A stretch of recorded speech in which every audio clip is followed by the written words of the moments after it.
gusto mong mahulog sa'yo ang isang tao, hindi mo kailangang maging perpekto. Kailangan mo lang laruin ang utak nila.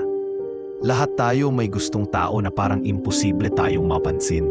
Pero sa psychology, attraction is not about looks. It's about how you make their brain feel. Ang sikreto? Emotional mirroring. Kapag ginaya mo subtly yung tono, galaw, o energy ng taong gusto mo, ang utak nila automatically feels safe and connected with you. They start to think, we're the same. At yung feeling na yon, nagiging attachment.